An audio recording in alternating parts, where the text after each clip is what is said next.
Controversy ఏమవుతారు అనిపించలేదండి. అంటే ఆ పర్టికులర్ క్యారెక్టర్ ఊర్లో వాడు పార్వతీపురం పాడేరు ప్రాంతాల్లో పెరిగినోడికి వాడు ఒక సందర్భం ఎదుర్కొన్నప్పుడు దాన్ని సిటీలో నుంచి వచ్చిన ఒక వ్యక్తి ఏదో చేసిన దానివల్ల దాన్ని ఎదుర్కొన్నప్పుడు వాడు చెప్పిన మాట అది. సో వాడికి ఆ మాట అలా అనిపించింది, అలా చెప్పాడు. దాని కాంట్రవర్సీ వస్తుందని అనుకోలేదు. బట్ వచ్చినా కూడా అది కాంట్రవర్సీ అవుతుందని అయితే నమ్మట్లేదు నేను. ఇంకా అది అది ఆ సందర్భం ఏంటని చెప్పేస్తే ఇంకా చెప్పేసినట్టు సినిమా.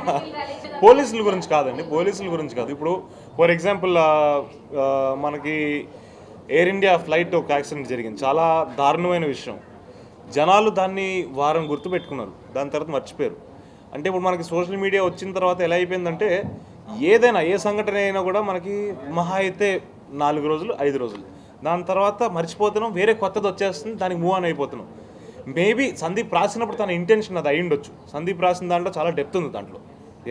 పోలీసుల గురించి అయితే కాదండి, అది జనాలు అంటే లైక్ మనం సోషల్ మీడియా వచ్చిన తర్వాత ఎంత ఫాస్ట్గా మూవ్ ఆన్ అయిపోతున్నాం ఒక్కొక్క టాపిక్ గురించి, దాని గురించి నాకు తెలిసి ఉద్దేశించాడు.